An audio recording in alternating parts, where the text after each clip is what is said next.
Damon,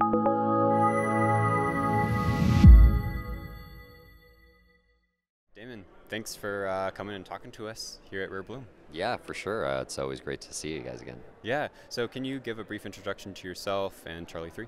Yeah, absolutely. So my name's Damon Zwarich. I am the CMO / co-founder of Charlie 3. Charlie 3 is an Oracle solution, and yeah, that's what we're doing. Yeah, so I hear you guys have had a big announcement recently. Can you fill us in? Yeah, so we've been working towards a mainnet launch for a long time. Obviously, that's what most of the DeFi projects have been working towards for year and plus, right? And just today, we announced our mainnet launch. Not upcoming, actually has happened. So we launched mainnet feeds on Cardano for the Oracle for the price of ADA to the USD with a full 5-node aggregation, updating every hour on the hour, so anybody can go and check it out. Amazing, amazing.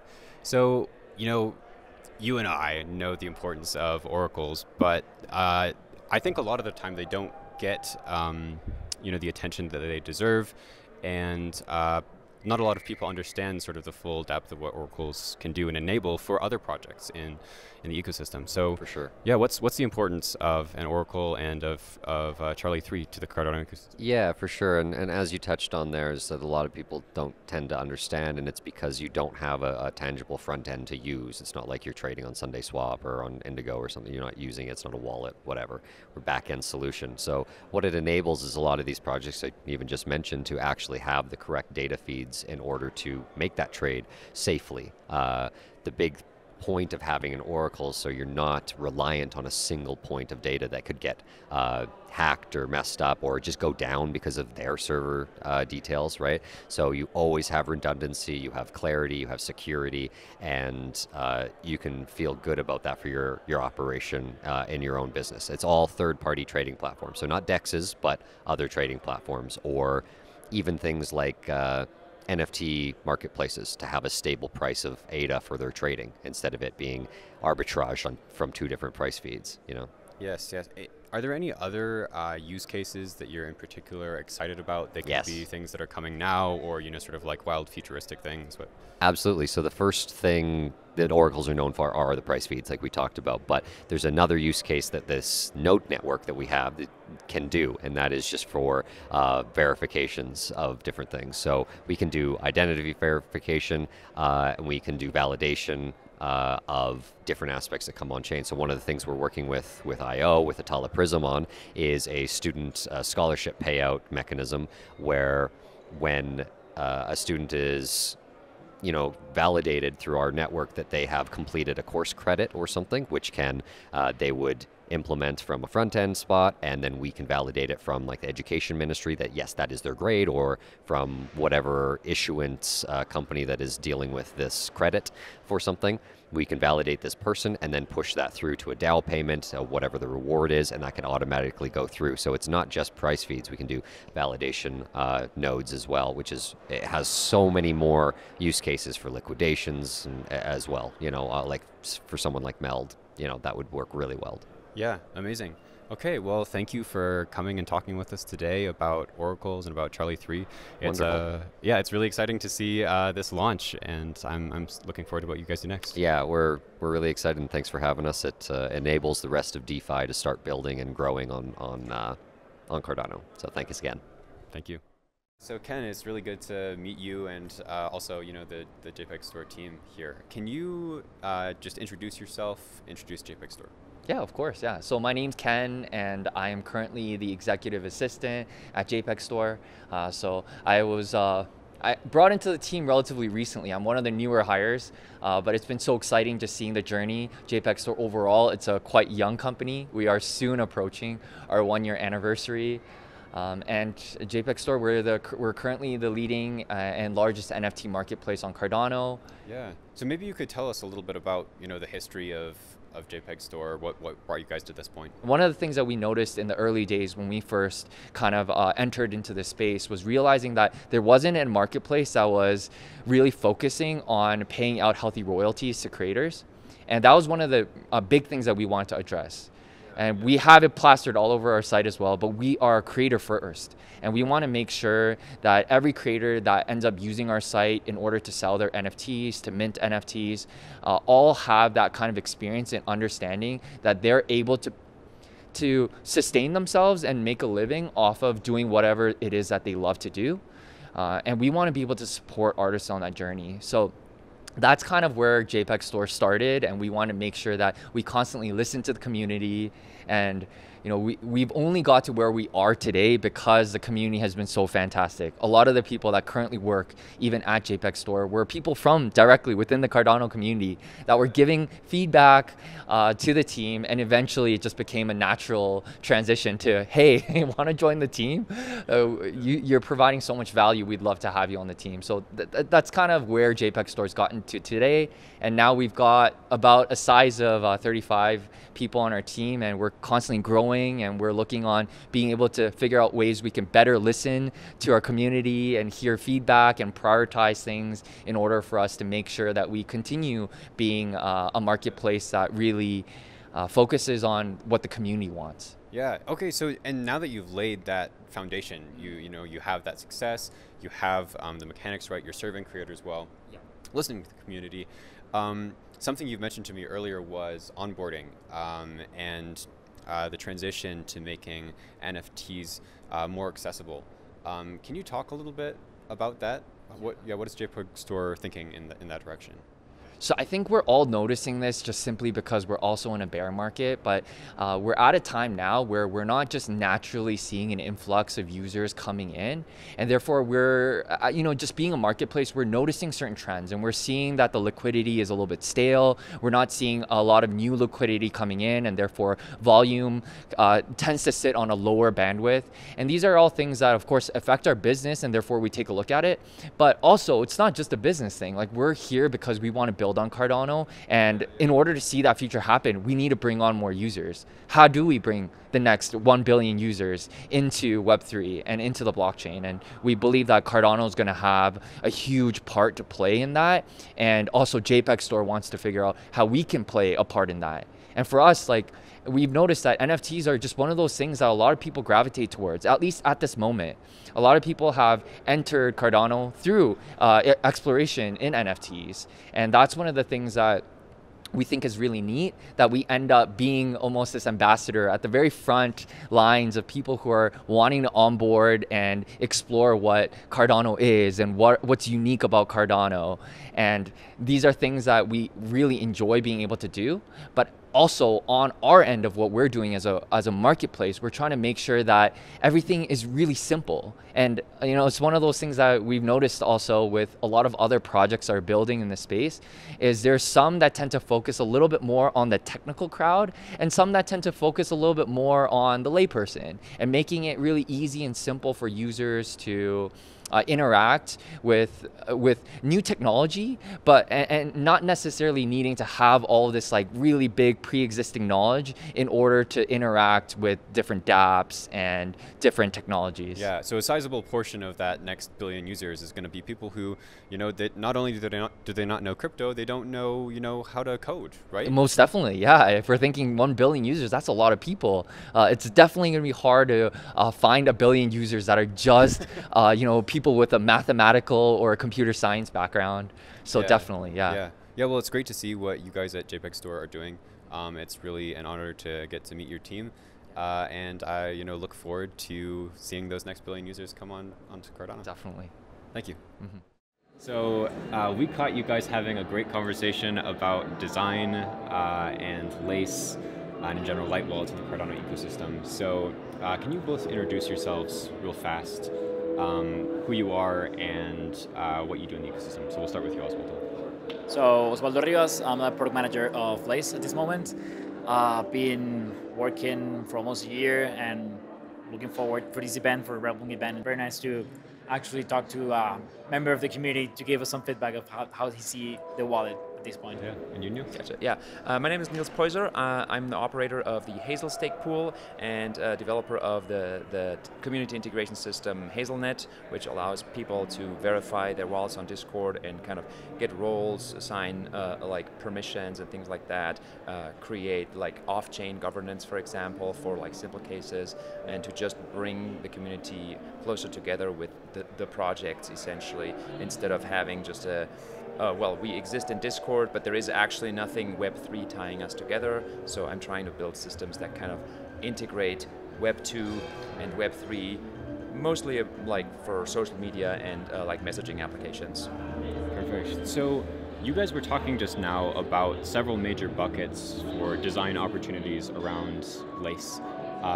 So I want to touch on those. One of the first ones that you talked about was integration. The Light Wallet as sort of this center for integration between other tools. Can you talk a little bit about that? Maybe, Oswaldo, we can start with you. How does Lace think about this? Sure thing. We see Lace as a platform. So I think Wallet is not enough for the vision that we have and we want to build. And when we talk about platform, it's because we want to be an enabler for the community, for whatever you can build on top of that. At this point, our MVP is focusing on, again, an MVP. We're talking about NFTs, transactions, send your recordings, connect with your dApps, an address book, staking, and pretty much, I'm probably missing something, but it's very MVP kind of wise. But on top of that, we're talking about 2023. A lot of things are coming, and we want it not only to be our way to connect with the community, but the community can also connect their projects within Lace. I don't want to spoil things, but I want to leave it with an enabler. That's how we see this platform where we want to be and to be building in the coming years. Yeah, and so I think Nils, as somebody who's building, tools that would potentially integrate with a wallet, how do you think about this issue of integration, and why is it important to you as a design opportunity? I think it's a great opportunity for builders in the ecosystem to connect with different technologists, and to make sure that everybody can focus on what they're best at. So if let's talk about a tool, let's talk about a community integration tool. We don't necessarily have the skill set to build like a great user experience into the wallet, but we also want it for the people that are leveraging it. We want it to be an experience as if you're not actually leaving the application, right? So a lot of systems are successful because you are almost not aware that you're using them.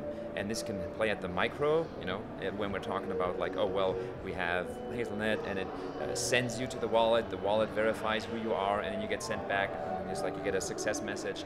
Yeah, but even at the macro, we talk about this often, where you don't necessarily want to be knowing which specific blockchain underneath you're using. You just want that whatever problem you're trying to solve to be solved. And whatever platform that can enable that, that's a great platform. So if Lace can provide a platform where the experience is seamless, that's good for the user, and it's good for the developers or the builders, because essentially for them it is a positive thing that their users get. I worked your thing and it was smooth, and you can say, well, actually I only did 50% of that, and the other 50% came from a completely different tool. And I can focus on where I have my expertise, and I don't have to worry about the wallet stuff too much. Yeah. Oswaldo, maybe you could touch a little bit on that, like what your vision for Lace being that mesh for the Cardano ecosystem and even beyond. Sure. I think one of the things that we are visioning, I think not only for Lace, but Cardano itself. I mean, we want to grow up the community, and we need to understand that we need to increase the user base. In order to increase the user base, we need to make our products more friendly user.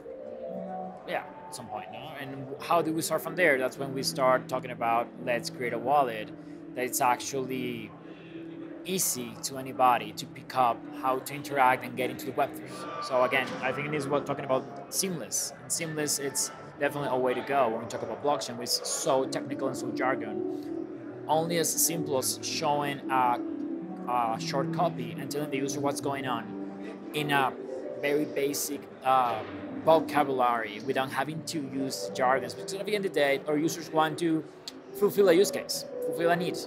And I always tell about this example. For example, if you're telling me that when you use your bank account, you know all the details that's going on in the back, no, you want to go to a coffee shop, get your coffee, I don't know, connect, give your credit card, and that's it.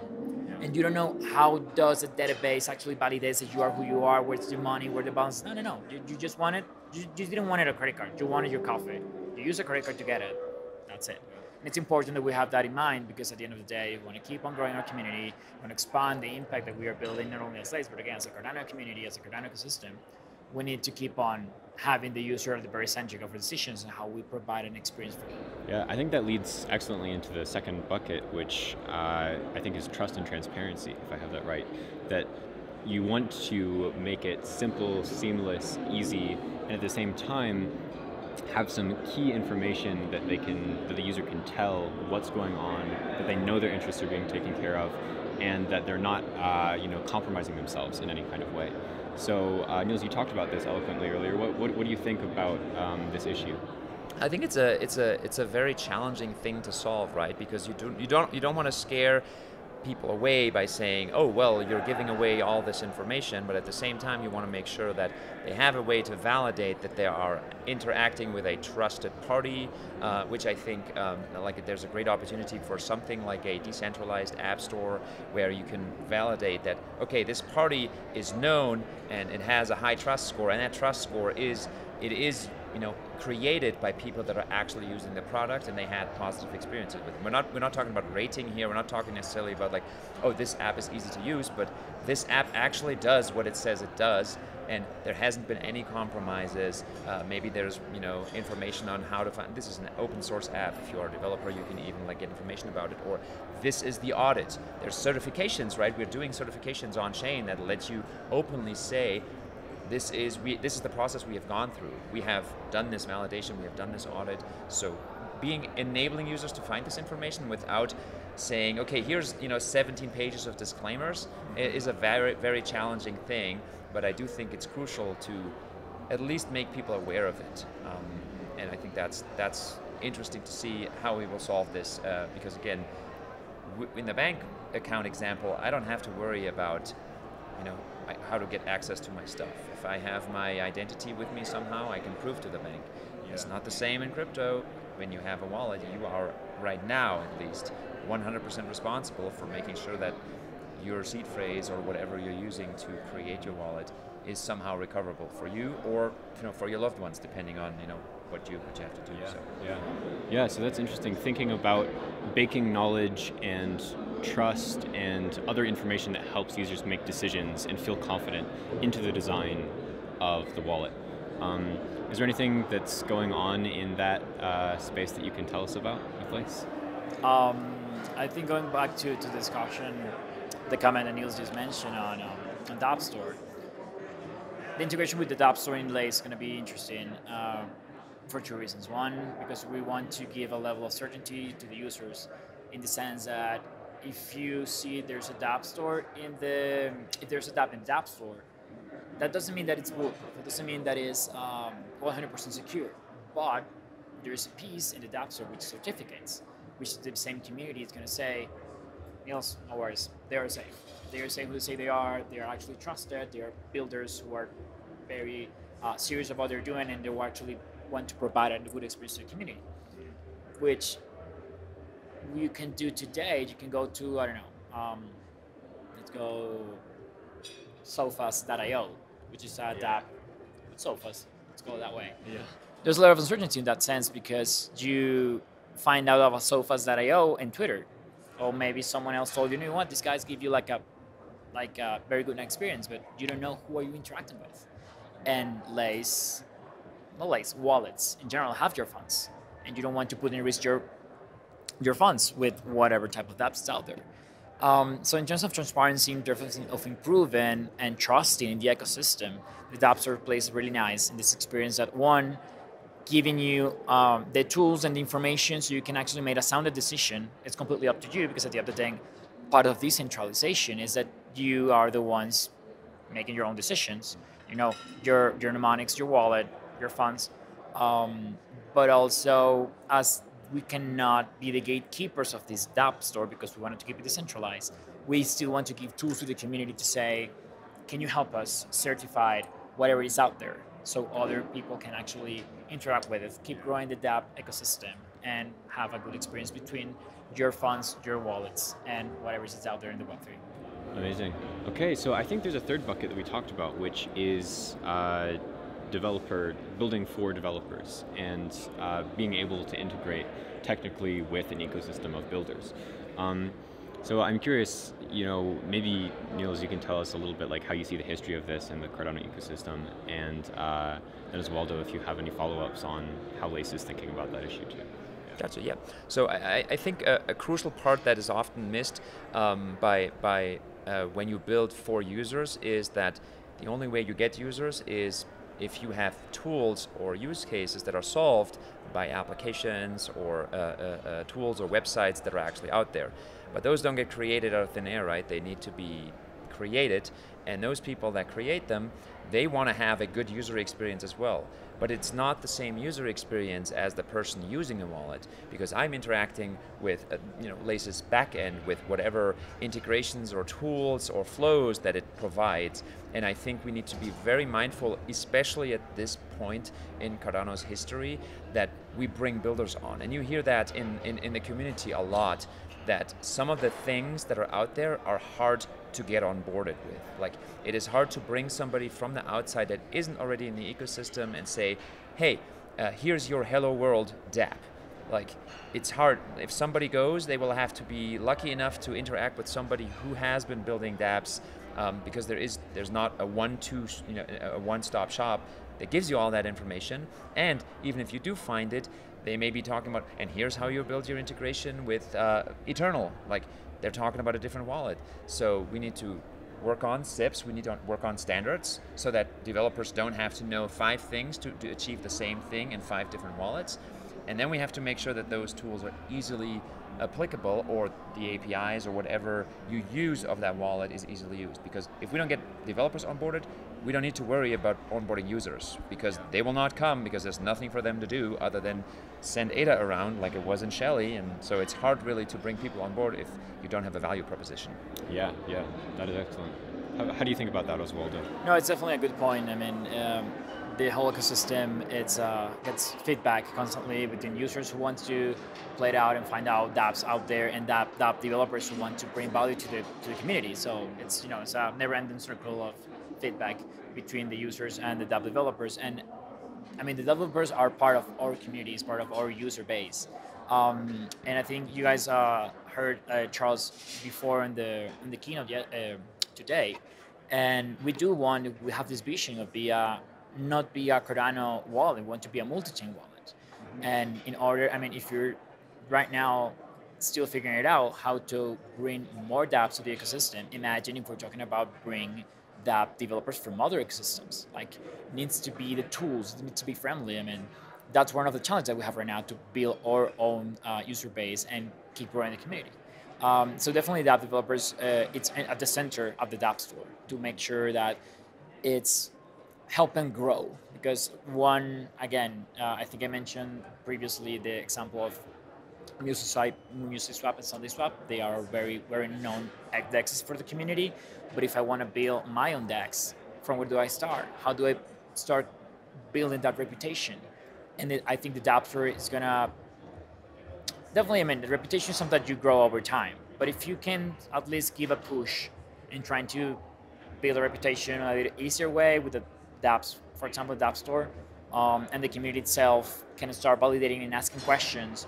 It's also about who's behind that project, how are they building it, is it open source, those type of things. If we can make the certification in the dApp store help us through that way, it's going to be a major success for us. And then, well, all the chains. But let's do one step at a time, right? Exactly. Okay, well, Nils, Oswaldo, it was so great to be able to capture this conversation, and I'm really looking forward to seeing it on YouTube. All right. Thanks, Matthew. Thanks for having us. All right, so Ryan, Andrew, thank you. It's great to get to meet you here at Rare Bloom. And can you first just briefly give an introduction to who you are, your involvement in the ecosystem? So first we'll go with NEWM and then Lace. Hi, I'm Andrew Westberg. I am the CTO at Project NEWM, and we do Well, I'll let Ryan explain it. Very good. I'm Ryan Jones. I'm co-founder and co-CEO of NEWM, and we're a decentralized music ecosystem. So we can talk more about that later, but that's the general gist. I'm Stella. I'm the product marketing lead for Lace, which is the new light wallet platform on Cardano. And the goal of the platform is to basically bring new people in and let them enjoy crypto and blockchain and make it as easy as possible for them. Amazing, thank you. So maybe you can tell us a little bit more about NEWM. What is it? What's its mission? Yeah, so like I said earlier, decentralized music ecosystem. But within that, if I'm being really, really quick, we're basically going to be providing tools to musicians to where they can live from conception to retirement. And so it's a big issue and a big deal for me right now, because the current industry, it's really fractured and it's impossible to kind of piecemeal together a career as a musician.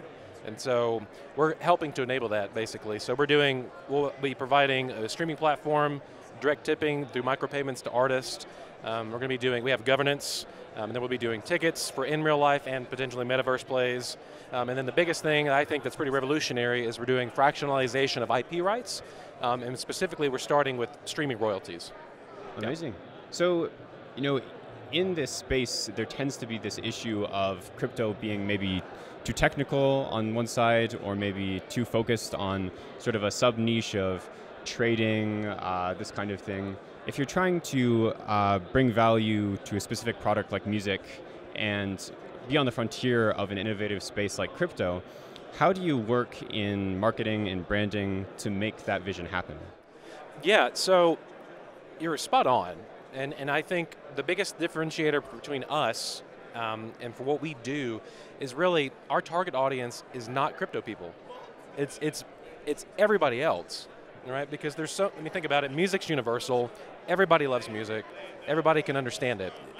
If you imagine life without music, go watch a silent film. It's very interesting. Watching those without the music accompanied, you miss something. So with that being said, we're very much consumer focused. And so how we market ourselves is we're just a music company that happens to use some type of fun tech on the back end that allows for these new business models, right? And so we basically have two people. We have the musicians that we have to talk to, and then we also have the consumers that are going to be just consuming the music or consuming the products. And so both times, they don't care about how it works. They just care about, is this a good user experience? Do I understand what it is that I'm interacting with? And how is this going to help make my life better as an artist? And those are the things we have to focus on and we only touch on. So. Yeah. So then, Stella, I'm curious, as with the Lace wallet integrating tools and products like NEWM, and having a similar vision, I think, of mass market adoption, how do you view this issue of marketing and branding? Well, when I started with Lace and when I joined the company initially, I knew nothing about blockchain, nothing about crypto. And as a product marketer, I needed to do research. I needed to see what competitors and others on their market are doing. And I thought it was very complicated. I needed to learn basically a new language that I didn't know in order to figure basic stuff out. And I set myself on a mission to change that, kind of similar to what you guys are doing. And I said, okay, we really need, if we want this to actually change the world, which is the ultimate mission of Cardano, and we wanted to bring it to everyone, we need to make it very easy to do so. We need to make it like seamless, that you don't need a degree in order to figure it out. And with this mindset, we basically designed the whole thing. And when we said for everyone, everywhere, we actually meant it. Like, we didn't want to segment and it's only for people who are really deep into blockchain and crypto. It was more so, we want it to be for everyone who wants to do something different, who wants to experience Web3, and who wants to be ahead of the game, let's say, and be a game changer, but doesn't want to go that much in depth into all of it and just enjoy it. So. Interesting, yeah. So then I'm curious finally if, say, Ryan, Andrew, if you have any ideas for the Lace team or for Light Wallets in general, thinking about this mission of bringing products like NEWM to the wider audience. Yeah, absolutely. That's something we're really looking at in the future, is being able to tightly integrate with wallets, because that's what really gives the good user experience. Right now, today, it's SIP30 and the Connect Wallet button, but in the future, built-in marketplaces into the wallet, anything where we can have a tight integration, a tight user experience, and integrating with those wallets that have those user experience focused integrations. That's really what we're looking to partner with those kind of wallets and companies in the future. I'll say one thing to that is that in reference to what you just said, I totally agree. And I think there's two pain points for mass adoption. And one of those is fiat to crypto off and on ramps. That has to be seamless. Like for us, anybody who's going to integrate or try to do stuff in crypto, the hardest barrier to entry for your grandfather, or think about some family member that doesn't, they've just heard about Bitcoin on Squawk Box, is how do I get into the ecosystem in and of itself? And I think that's a really, really big thing that needs to be fixed. And that's not just for our project, that's for any project in crypto, I think. And then to your point, and to Andrew's point, it needs to be seamless. You don't need to leave your experience that you're in your mobile wallet to go to another thing to take care of signing a transaction to then be brought right back to where you just left. That's a bad UI UX. And so I think the projects who are really focusing on the end user experience, they are going to rise to the top and help with the mass adoption. I will say, I've always said this, I believe that NEWM, and I think Lace is going to be a big one on this, we are going to help be responsible for true mass adoption, because our target audience is not crypto people. It's the non-crypto folks. It's the people who are just normal consumers that are used to basically, they're used to consumer level, consumer grade products. And that's something that I think, if anybody looks at what we do, our product, our CPO, Tiziana, when she puts her hands on something, a design, it's very well thought through. Andrew's chuckling because he knows it is very intentional, and that UI UX has to be there. And if you don't have that, then it's not a magical experience. Yeah, with that, if I may add, a lot of people have been coming by and asking, like, when Lace? And the answer is when it's seamless. When everything in it is seamless, it is really easy to do, really easy to use, and it is for everyone. Because it was quite easy to just do yet another light wallet and put it out there. That's the easy part. But the goal was to make it exactly this: seamless to use, seamless to integrate with, seamless to understand, seamless to perform actions. That's the goal of Lace. That is amazing. Well, thank you guys so much for participating in this interview. Is there anything that you'd like to tell the community, anything they can do to get involved? Ryan, starting with you. Yeah, so right now, we have launched our proof of concept for everybody. So code in NEWM.io, you'll see it right there. You have an opportunity right now to be a part of history. It's the first fractionalized IP rights for streaming royalties represented in tokenized form on Cardano. So we're pretty proud about that, and that's the first building block. So come be a part of it. Come join the community. We have over 5,000 people on Twitter. Our Discords are very active. People are, I say this every bi-weekly meeting with NEWM. If you want to go fast, go alone. If you want to go far, go together. And we really are for the community, by the community. So come and join us. I would say that, as I mentioned, we want to make everything seamless, so come and join us at our beta testing program. Lace has launched its beta testing program at the moment, so go to lace.io, register for it, try to make the wallet even better than it is at the moment, give us feedback, and yeah, make Lace happen. Amazing. Thank you, guys. This is good. Thank you. Thank you. So Patrick, it's great to get to meet you here at Rare Bloom, and get you in conversation with Alex and the Lace team. So maybe you could both give a brief introduction to yourselves, what your role is in the ecosystem, about NMKR, about Lace. Yeah, thank you so much for having me again. My name is Patrick. I'm founder of NMKR. So NMKR is basically building infrastructure for Web3 products. So we really tried to build stuff that makes it easier for people to come into the ecosystem and just integrate Cardano into their own projects, which might not even be Web3 related, but where Web3 things like NFTs and so on can solve actual problems. And yeah, we're very much focused on like the onboarding of real use cases to the space. Cool, yeah. So I'm Alex Apeldoorn. I'm the head of product for Lace. Lace is a Web3 based wallet. It's intended to be simple, secure, and seamless. Yeah, we're hoping to sort of onboard a lot of users onto the platform. So do you want to go a little bit more in depth about, what NMKR is, its mission, its vision? Yeah, so NMKR actually started as the very first minting platform on Cardano. It was the very first time that people were actually able to do something on Cardano other than, staking the ADA and sending the ADA from A to B. And since then we have seen a lot of things and a lot of hurdles for people to actually develop stuff on Cardano. So we went out and built a whole minting API. We went out and built a lot of no-code tools to just grow the ecosystem. And since then we're responsible for basically 25% of all NFTs on Cardano, and we're trying to grow that even more and just really grow the ecosystem. I think that's what it's all about. We shouldn't be building for the same ecosystem all the time, but instead, bring people in from the outside. And I've been very much focused on just talking with companies all the time and figure out with them together, okay, where can Web3 solve some of your project problems, right? And then, in these conversations, we figure out, okay, does Web3 even make sense for you? Because in many cases it also doesn't, right? And but in many cases it does really solve some problems, and that's where I see NFTs. So I try to, push the utility case of NFTs and not so much maybe the collectibles or profile pictures. That was a very good entry point, but now the whole ecosystem is maturing, and I'm trying to, get it to the next level and really have real use cases.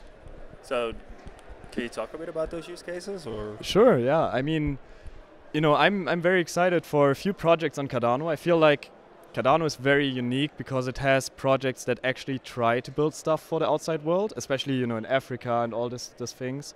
And we have projects like Book.io. That's my favorite example. Honestly, it's the best project on Cardano at the moment. People don't see it yet, but I'm telling you. Heard it here first. And then we have projects like NEWM, for example, who's doing music things and revenue sharing and stuff like that in that area. And it's very interesting to see the unique technological solutions that we come up with that actually decentralize and push people away from these super centralized platforms like Spotify or Amazon and stuff like that. And and we have a lot of stuff which is currently still under NDA, but it's the reality is the biggest projects coming to Cardano are not public about it yet, and I'm super excited for that. So I think the next years are going to be incredible. That's awesome. That's cool. Yeah. Yeah, I mean, for Lace, we're closing on towards the beta program right now. We're planning on onboarding about 20,000 people onto the platform. But yeah, the main goal of Lace has always been to be for sort of the new people to crypto, the people that don't have the jargon and the knowledge yet in order to operate within a crypto space. So it's really intended to feel safe, to be secure, to make sure that you have proper access to your private keys, etc. I think we're going to do a good job. We can do more. We can do better. It's part of the research. It's part of the understanding the user's behavior, how they actually deal with this stuff. But yeah, it's coming together. I'm quite happy about it. And yeah, I think we're promising to do great things. That's very exciting. And you mentioned before the talk that you have a lot of UX people actually working in your team on the user experience of Lace, which is really important in my opinion. That's what we need in this space, because the user experience in crypto is horrible, to be honest. Yes. And we've seen that at NMKR as well. We also have a strong UX team, and they're mostly from outside the crypto space. So it's interesting to see how harsh they are with stuff where I say, okay, that's normal. And that's how you need to approach it though, because you need to find ways to make it easier for everyone to come in, right? So I'm curious to hear more about that from Lace. Oh, I mean, for me, it's been probably one of the most interesting things trying to lead that, because we have even our UXers are quite knowledgeable within Cardano, and they're super excited about the NFT space. But yeah, like the amount of times that, so okay, sorry, let me talk a little bit more about the process, right? So if you've been to the presentation of Dan, like we're following the double diamond process where, you know, you formulate a hypothesis, we do the research, we test it with users, we build it and we test it again. But that's the UX flow. And now the question is like, okay, so how do you deal with the actual development flow? Because between the research and the actual development, there's a sort of an undefined bridge, and depending on the project that you're doing, designers and developers don't necessarily get along very well. So one of the really cool things I think about the Lace team is that there's a really strong relationship between the developers and the designers, where the designers present their research, they're really sort of like on a feature by feature basis go through it, and you know, like some developers will say, oh, you know, you can't do this, but maybe we can do it like this, or they say like, oh, we never thought about it this way, and how can we abstract this away in order to make it easier? Like there's a really nice cohesive like understanding about how that process needs to look like and how we move together towards the best solution. So yeah, I mean, I'm just gonna say, like, I'm really proud of the team and like how they collaborate together under really complex technological issues. Like, it's hard, and the results are there. That's, yeah.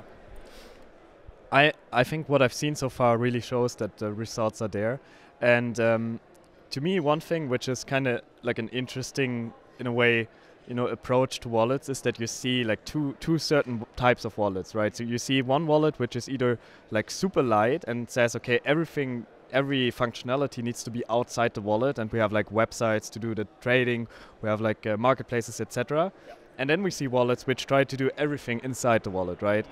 And the way I understand it, and I might be incorrect, but the way I understand it is that Lace is basically being more towards the second one, like having everything integrated.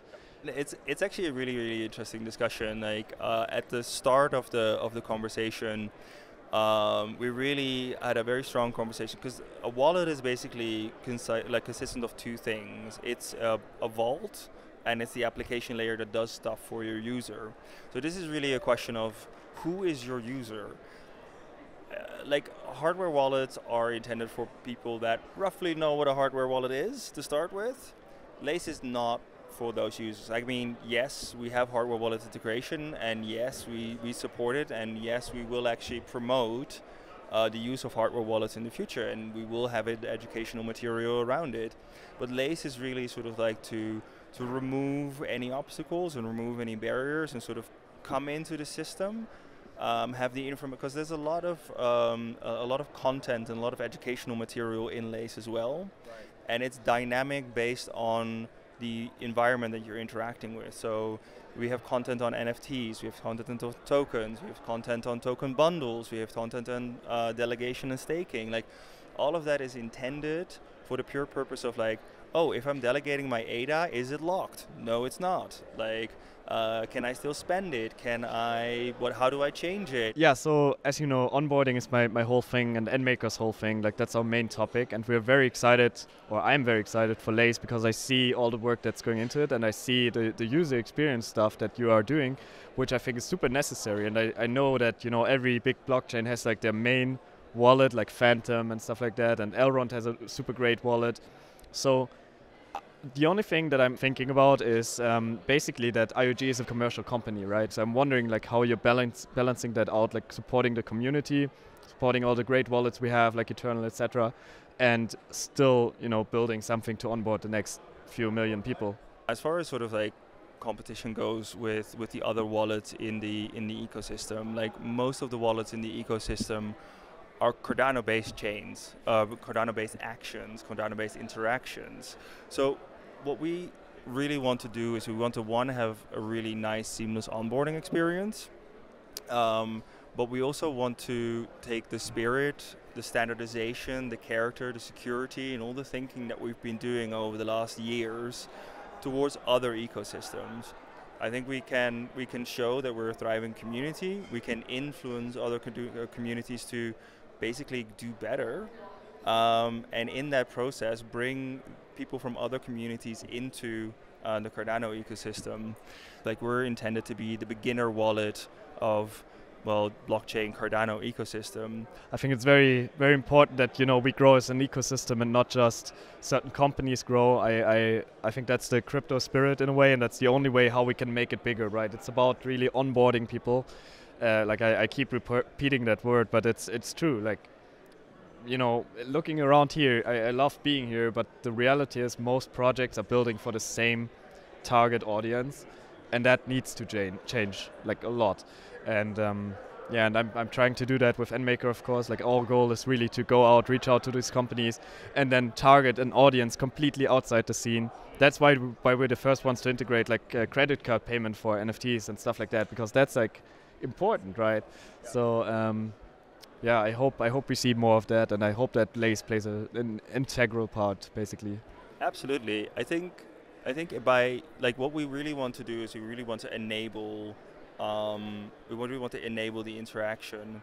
So I think there's a rich dApp ecosystem, and I don't think that Lace is really gonna start creating dApps. Right. What we will be doing is we will be managing the interaction with the dApps, and what we will be doing is making sure that when a user interacts with a dApp, they have all the information necessary. It's a verified dApp. It's a security audited dApp. You know, like, it has a reputation and a standing within the community. It can be individually verified. You don't need to have Lace to do that. You can do it with other wallets as well. But as long as we're designing it in such a way that people will have the feeling and the trust that, you know, like, we're on their side, we're helping them navigate this ecosystem, then I think we're automatically opening ourselves up to mass adoption. We're automatically, you know, like, building trust with people outside of the community as well. So I think that's really what we want to achieve in the end. It's really about making people feel secure, right? So if they interact with a dApp and they feel secure by doing that, that's a very good good user experience. It's kind of the same what we do with NMKR in a way, because we, like, you know, people can come to us, and if they use the NMKR interface, they're 100% sure that they're getting either an NFT or money back, you know. So like, they feel safe by doing that, and I feel like that's very important. And you know, in the early days of crypto, it wasn't that easy to do that, and especially on Ethereum, what I've seen as well is, you know, you go to a website, the website immediately asks you for MetaMask login, and you're like, oh my god, this is really shady and stuff, and then and all the hacks that are happening and stuff like that. So we need to foster that sort of environment on Cardano to really, like, not throw people away, because if they, you know, if my mom comes into Cardano and she uses Lace and she loses money, then that's the worst thing that can happen, right? Because she's never coming back. So word of mouth is going to be terrible. Yeah. Exactly. And like the level of impersonations, like the level of impersonations within the NFT space, and just like random NFTs are being created on behalf of somebody that doesn't know that this is even happening. Like, it's massive reputational damage. Yep. If only we would have verifiable NFTs. Wow, what a segue. Yeah, I mean, you know, SIP66, verifiable NFTs, DITS plus NFTs, now out, NMKR Studio, and I hope Lace integrates it very, very soon. Well, okay, fine. Yes, we will. Good. We will. Yeah, I mean, you know, it's not like an NMKR project. That's what I like about it. It's we started it together with IMX, and now Atala Prism is on board, and now we're doing this huge project with Atala Prism, IMX, Book.io, NMKR, Summon, and so on. Like, so many people that are working together, and I really love that. I really love that, you know, the whole ecosystem is coming together on one project. Yeah. So I feel like, you know, if we push that as a community, that we have did integration, and that we really push Atala Prism long term, and really integrate that quickly into the marketplaces, into Lace, into the wallets, then that's really gonna accelerate, like, just the NFT scene, and we have something unique again, and that's at least what I'm aiming for. No, I agree. I think the future is decentralized identities, and it's going to make all the difference in the world. Absolutely. So Patrick, thank you for joining us again and having this conversation with Alex. I think that NMKR and Lace are really kindred spirits in the project of using professionalism to ensure user interests. So that said, is there anything that you'd like to leave the audience with? Any calls to action? Yeah, I mean, I can just reiterate on what I said. It's all about onboarding, and NMKR is building tools to onboard people from the real world, right? And I hope that all the project creators out there are really looking towards just creating projects that are not focused only on the crypto community, but are focused on the people outside and bringing them into the scene. Awesome, yes. Yeah, for us it's really, like we're launching a beta program. Any input that we can get is fantastic. We want to start with at least 20,000 people. So if you register on lace.io, you will be among the first beta testers, and that will tremendously grow Lace as a product. Amazing. All right, thanks guys. Thanks. So Will, Dennis, it's great to meet you here at Rare Bloom 2022. Can you give the ecosystem, for anybody who doesn't know or isn't familiar, an intro to you, who you are, and what your involvement is in Cardano? Sure. So thanks for having us. I'm Dennis, CEO and co-founder of Paribus. This is my co-founder Wilson, CEO of Paribus. We are building a decentralized borrowing lending platform where you can collateralize your NFTs and other exotic crypto assets, which we call such as metaverse lands, etc., as well as traditional assets. So I'm curious, with all the uncertainty in the world at the moment, the economy, geopolitical conflict, what remains constant in the Cardano ecosystem across all those events? Yeah, I mean, the fact that this event was set up maybe 7-8 months ago, which was better times for us all in crypto space, shows that there's always desire to get people together. And after 7 months, we had the bear market. We're in deep bear market right now, but you can see the place is full, the place is buzzing. There's a lot of projects. And this is different, this is different to what the whole global system is, where everyone's sort of skeptical about everything, but you can feel here that there's energy to build and to continue against the ideology that we have to build a decentralized world that's more fair. So I think this differentiates Cardano from the rest of the ecosystems. Of course, I'm not saying this as a maximalist mentality, because I actually hate the maximalist mentality, because I believe the entire decentralized or the Web3 space is trying to build something unique as the overall sector. But Cardano is a bit more aligned with the initial goals and the projections that Satoshi himself made back in 2008, where it's a fair system, peer-to-peer, and nobody's actually in control. Yeah, amazing. So I know that Paribus has also been busy in the last couple of months. What have you guys been up to? Sure, so Paribus has been really busy on the development side of things. Pretty much the main focus that we've had right now is working towards our MVP, and we currently released our MVP testnet, which is showing all like the traditional functionality for the borrowing and lending for our protocol. And this is the first iteration for people to kind of see exactly what we've been doing and building for these past almost 2 years now. So that, along with just yesterday, we released the bug bounty program, which is intending to help secure the protocol itself. And we want to just be out here to support the Cardano ecosystem, let everyone know that we're out here to help in ways that some projects aren't. And we're helping with interoperability, and we're helping with growing the whole ecosystem. So I'm really happy to be out here and support Cardano and everything that's going on. So really glad to be here. Amazing. Thank you guys for being here. Thank you, man. Appreciate it. Well, Steve, it's great to get to meet you here at Rare Bloom. Thanks so much for having me. Yeah, and amazing to see VyFi here. Can you give a brief introduction to who you are and what your role is in the Cardano ecosystem? Yeah, absolutely. So my name is Steven. I'm the CEO of VyFinance. I have been working on this project now for 2 years. I would say that I see my role in Cardano as trying to build a easy on-ramp for new users to engage with DeFi. And more than anything, we want to try and make a landing pad for users that don't have experience with advanced financial instruments to be able to, at a click of a button, engage with DeFi as a whole across all of Cardano. Yeah, so over the past 2 years since you've been here, that's a while in this space, right? How have you seen the Cardano ecosystem mature? In many ways. When I started in this space, there were 10 to 12 projects. So we were in the first 10 projects in this entire ecosystem, right? And I love going back to the old ecosystem maps and seeing like very small lists, and there's us at the bottom because we're V, of course, so we're always last alphabetically.